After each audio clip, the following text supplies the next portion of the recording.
Hey guys, welcome back to the Cinema Scale. Today on the scale, we have the movie Argylle. The film stars Bryce Dallas Howard and Sam Rockwell. A reclusive author, Ellie Conway, writes best-selling espionage novels about a secret agent named Argylle who's on a mission to unravel a global spy syndicate. However, when the plots of her books start to mirror the covert actions of a real-life spy organization, the line between fiction and reality begin to blur. Now, first off, guys, this is one of the first movies to be released by Universal Studios and in affiliation and combination with Apple Plus TV. The foundation of the movie, ergo the plot, there is not much stability in this particular film, okay? The movie starts off nice and easy. You get a general background of the character of this person, this individual, Ellie Conway. And you see her as one individual, and that's fine. Then she encounters Sam Rockwell, his character, Aiden, and the things start to take off from there. But leading up to that, it is a little bit slow in development. There are scenes and moments in which you are taken between the present time of Ellie as the writer and going into the fictional world of Mr. Argylle. That can be a bit of a distraction. It's not always a distraction, but the way that it was presented in this film, it was a bit distracting. Namely because you don't get to know too much about the character of Argylle, played by Henry Cavill. And that's what you're thinking that you're going to see. There are a lot of twists in this film, which makes it a little bit more difficult to follow than other films. You got to pay a little bit more attention because of the twist element. And one twist is good, okay? This one twist is good. But then they had like 15. There were several twists throughout the film that at one point you're kind of walking through a maze and you can't really find your way around. You can't really get out of it because you're trying to catch up with the first twist. But now there's another twist. So you spend most of the remainder of that aspect of the film trying to process what you just saw. There's a lot of distraction in the film in connection with the graphics.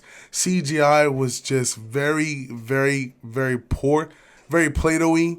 You're going to automatically identify what's CGI in this film and what isn't.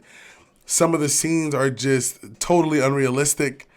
Some of the moments that they're creating here is just like, what are we doing? It's action-packed, and we respect that. But, I mean, come on, Apple. There's so many different ways to be able to portray action without it looking like some cubic zirconium. You know what I mean? Cubic zirconium. It's just...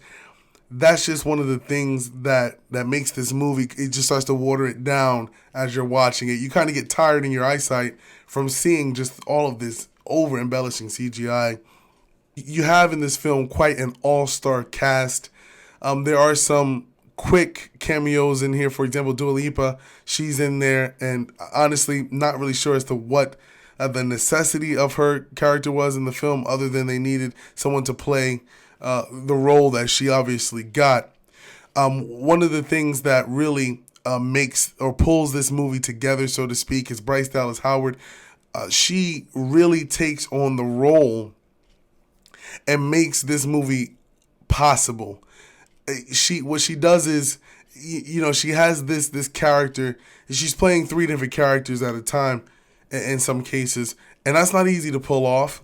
And if the movie is driven through her eyes, which it is, you need to be able to see that transition each and every time she takes on this new persona, this new role. She does that quite well. She is paired with Sam Rockwell. We know him from Iron Man 2. He plays Justin Hammer. And he plays this kind of funny, loose, silly, chillaxed kind of spy. But after a while, he does kind of become annoying. Like, listening to his voice over and over and over again. Some of the lines that he has are repetitive. Some of the things are just a bit tiring to look at, so to speak. He does become quite a burden on you at some points in the film. But then there's moments where he comes back and it's like, oh, he's pretty cool here. It works. I can understand. But then there's moments where it's just like it doesn't work again. So you're kind of back and forth with Sam. Now, Bryan Cranston, he plays this villain in the movie.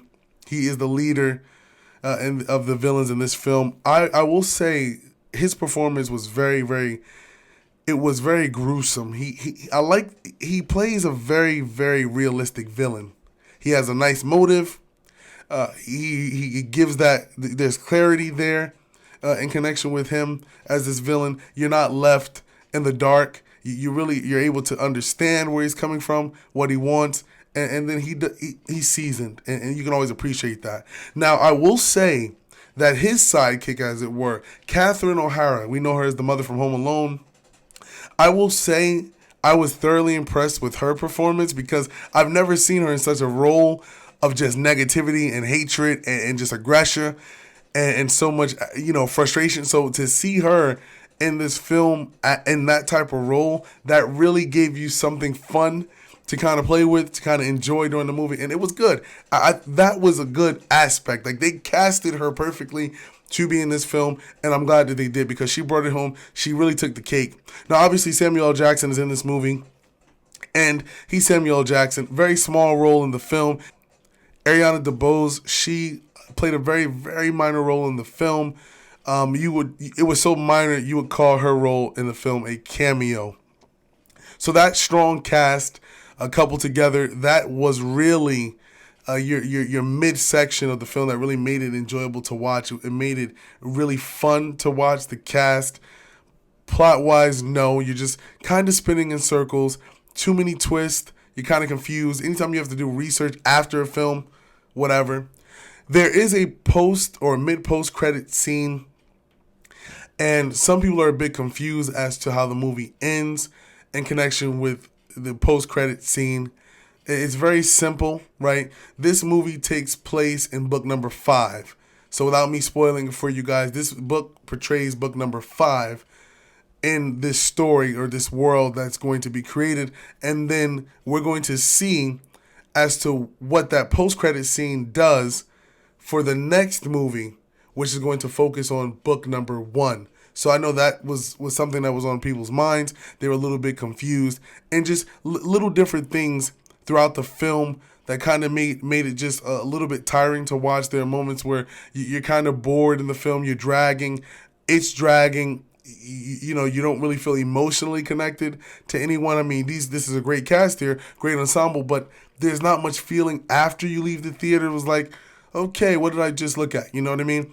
But if you're thinking you're going to go and see a spy film, the average spy film based on the plot that you were given, do not go into the theater with that mentality. It is not that kind of party.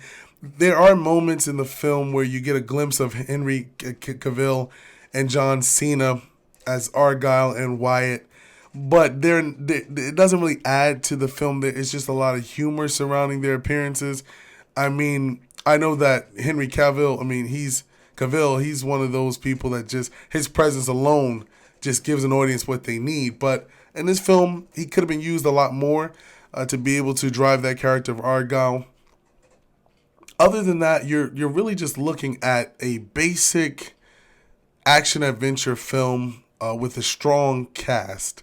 If you're expecting to get more out of it, if you're expecting to have some emotional connection to it, or to remember certain lines and dialogue from the movie, which was just slow and dragged a little bit, you're not really going to, that's just not going to happen in this film. But what else can you expect? It is an Apple Plus movie that made it to the big screen. Other than that, guys, thanks so much for allowing us to be here weighing this movie for you. Love you as always. Peace out.